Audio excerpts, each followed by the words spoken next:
At this moment in our service, ever since October 7th, 2023, we've been praying for the state of Israel.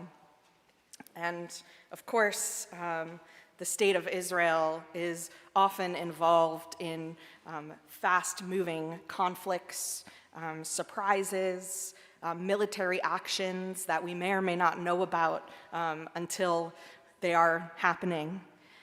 And so tonight, I wanted to talk about something that happened before yesterday about the Reform Jewish movement in the state of Israel. And I'm still going to mention that because it's important. But first, I'm going to take a moment to acknowledge the events of the last 24 hours. So at this moment, we know that Israel's bold strikes against Iran's nuclear infrastructure have significantly diminished Iran's aggressive capabilities, killed high people in power, and thus helped make Israel and the world safer because of their decisive and brave actions. Of course, our hearts remain with our Israeli family as they brace for retaliation, which has already begun. And I've been heartened to see many Facebook statuses over the last few hours from Israeli colleagues and friends, as well as multiple people I know who are currently traveling in Israel, that though they have spent time in and out of a shelter over the past 24 hours or so, many of them have been able to go to sleep in their beds and open themselves to the fact that it is Shabbat in order to find some peace. But of course, we know the situation is changing rapidly, and we continue to pray for the safety and security of the state of Israel. So, in terms of our Reform Jewish movement in the news, I do want to share this, even though it is not as intense as these acts of war that have happened, because it's important for us as Jews to know who we are and who we want to be in this world, and to be able to make informed choices about how we practice our Judaism. So, Reform Judaism was in the Israeli headlines this week because there was an altercation in the Knesset during a governmental committee hearing. There's a member of Knesset who's named Galit Distil Adbarian, and she is in the same party as President of Netanyahu, which is the Likud party. Galit was chairing a conversation of the Committee for Jewish Thought in the Education System. They were discussing a bill about religious observances in schools. As they mentioned the ritual of wrapping tefillin, which in Orthodox Judaism is only permitted for males, the member of Knesset and Reform Rabbi Gilad Kariv, who we adore in the American Reform movement, spoke up. He mentioned that his daughter regularly wraps tefillin, introducing the question of whether she would be permitted to partake in this ritual according to the bill on the floor. In response, Galit Distil Adbarian launched into a tirade of hateful speech about Reform Jews, including comparing women wrapping tefillin to a dog having a bar mitzvah, and demanding that Rabbi Kariv be physically removed from the room, saying, "Get the enlightened reformist out, let the real Jews stay." This language, this behavior are obviously very painful to us, because we send our love and strength to Israel no matter what denomination the Jews there practice. And because our congregation this year has been promoting the concept of Klal Yisrael, that's been our learning theme, Jewish peoplehood and Jewish unity. We know that anyone who says they are Jewish is Jewish, but sadly, we know that there are others who abide by much stricter and less accepting boundaries of who is and is not a Jew. As we strive to preserve our tradition and live out our religious values, there are still those in our own faith community, as shown by what happened in Israel this week, who deny that we are Jews, saying that because we do not live by halakha, by Jewish law, we do not belong to the Jewish people. And unfortunately, I hate to share that this has also happened closer to home than Israel. I've been reluctant to share this experience with all of you in the spirit of Klal Yisrael, but after the incident at the Knesset and during this time of turmoil, I believe that, again, knowing who we are as Jews and being proud of who we are is essential to keeping our tradition alive in this world. So to make a long story short, I want to share this anecdote. Some of you may or may not be in one of our 2 community Jewish Facebook groups, and you may or may not have seen that there's a new website that has been shared in this group many times called Jewish Jacksonville. And when I first saw this website, I spent a lot of time trying to figure out who was in charge of Jewish Jacksonville, because I noticed that nothing about Temple was on this website. And again, to make kind of a long story short, I ended up speaking with a member of the Orthodox Jewish community who is in charge of this website, and speaking with him about including Temple in what they're sharing.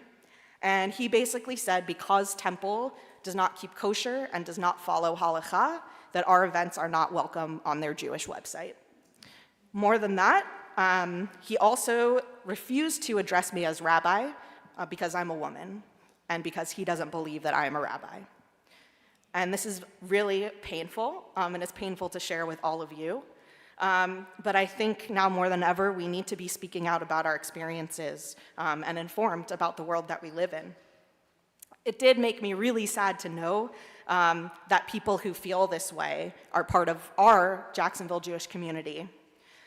And I've learned a lot, and I'm happy to share more, because there's obviously more to this story.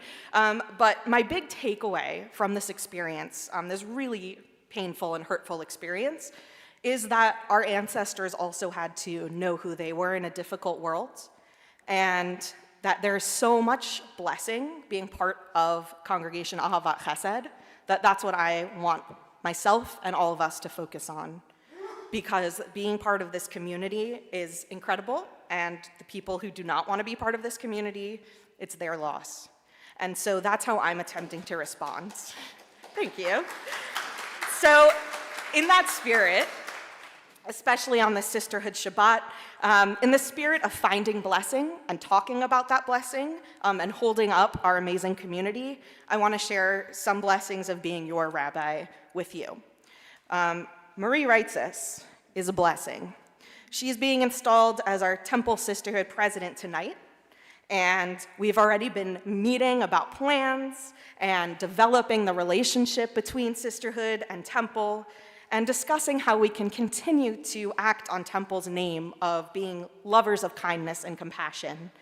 Marie is a shining example of that important value of loving kindness, and I'm excited to see Sisterhood continue to flourish under her guidance. I also want to give a thank you to Mindy Grenan for your amazing leadership for the past 2 years, and for the time and devotion that you give to our community. We are so grateful for all of the skills that you share with us, and for your care for our temple, which I know will continue even after you're retired from the presidency. And last but not least, on the sisterhood front, we couldn't have a Sisterhood Shabbat without thanking Ann Stone. Thank you, Ann Stone. And I'm thinking we should design a fancy title for Ann in the sisterhood. So anyone who maybe President Emerita forever or something. But I think Ann has worked her way to that. So Ann, thank you for your love and the sustenance you give us both physically and spiritually. Thank you. More blessings. On the topic of sisterhood, I want to mention our other incredible groups, our Temple Brotherhood and our Temple 20s and 30s group, or T3 as it's known affectionately. Of course, Bob Weston is going to continue on as co-president of Brotherhood, and I've had the pleasure of getting to know him for many, many hours of prayer and learning and conversation. So thank you, Bob, for always being here and always supporting us, and for your devotion to Temple. You're really an inspiration. Thank you, Bob. And because he always loves being publicly acknowledged, thank you, Mike Elkin, for your term as Brotherhood president. We appreciate you. I'll miss your jokes, so you'll have to write Bob some more jokes next year, okay? Great. So besides the thank yous, the real reason I'm mentioning these groups is because this week I had a chance to sit down with both Robert Newborg, who is the incoming Brotherhood co-president, along with Bob, and Josh Miller, who's the incoming president of our Temple 20s and 30s. And these conversations this week were highlights of my week. They were just amazing, rich discussions with people who are talented and passionate, who give their hearts and souls and time. And we talked about a lot of amazing ideas. And really, it just shows me that being part of this community, it's difficult not to find blessing as we all navigate this world together. Well, I'm so grateful for just that slice of our community, but also all the ways that we bring blessing into one another's lives. And in the same way, Anarchist Lansky, who's the CEO of the Israeli Movement for Progressive Judaism, wrote some really beautiful words this morning, and very impressive words, as she manages to find gratitude in the face of everything going on domestically and internationally. Amidst the member of Knesset, Galit Distel Atbarian's discrimination towards Reform Jews, Anarchist Lansky reminds us to not let others change who we are or what we stand for. She writes, "The Israeli Reform Movement, whose members serve in the IDF, work for justice, and lead with purpose, continues to stand proudly for a Judaism that is open, inclusive, and anchored in ethical strength. Since Distel, the member of Knesset's statements, not a single government official has spoken out against them, and I believe that is since not true, but at the time of writing, no one had spoken out. But her words sparked widespread condemnation, even from people outside of the reform movement, and many spoke up to affirm the value of their experiences within our movement. So she writes, in a surprising turn, bitterness gave way to something sweet. Galit Distel Atbarian intended to curse and ended up offering a blessing. What was meant as an insult only strengthened the movement's voice." And that's the spirit that I want us to channel during a difficult week. This week has been full of physical threats to Israel, spiritual threats to our beloved Reform Judaism, and all of that, as I've said, means that now more than ever, it's the time to be confident about and proud of who we are. We are Jewish people, we are lovers of Israel, and above all, we are ahavat chesed, lovers of kindness and compassion, and we always try to live up our name, determined to bring loving kindness into the world, even when we are surrounded by ignorance and hate. So I want to conclude with a prayer for the state of Israel, which I wrote just about an hour or two ago, watching the headlines and watching Facebook, as our hearts turn towards the east. Avinu Shabashamayim, Eternal One who resides in heaven, who we long for on earth, please care for and lead us now. Tzur Yisrael vegoalo, Rock of Israel, Israel's Redeemer, help our sacred homeland stand strong against its enemies, defend it against weapons, and shield it from further harm. Stiffen the resolve of those on the front lines, sharpen the minds of the experts, and guide the hearts of all in harm's way. May we be inspired by our leaders, our ancestors who bravely navigated uncertainty, yet maintained hope in God and faith in the future. Our Israeli reform officials who remain courageously authentic, refusing to let someone else tell them who they are or where they belong. May we be inspired by ourselves, wrestling with difficult truths and complicated relationships in traumatic times, still celebrating Shabbat together as rockets rain down on our family across the world, still striving to find blessing. Am Yisrael Chai, Israel will live forever. May the land of Israel be protected and may it stay strong. May the people of Israel find comfort and joy in tradition, no matter how we observe, as we praise, preserve, and perpetuate our beautiful gift of Judaism. Amen. Let me take a moment for the prayers of our hearts.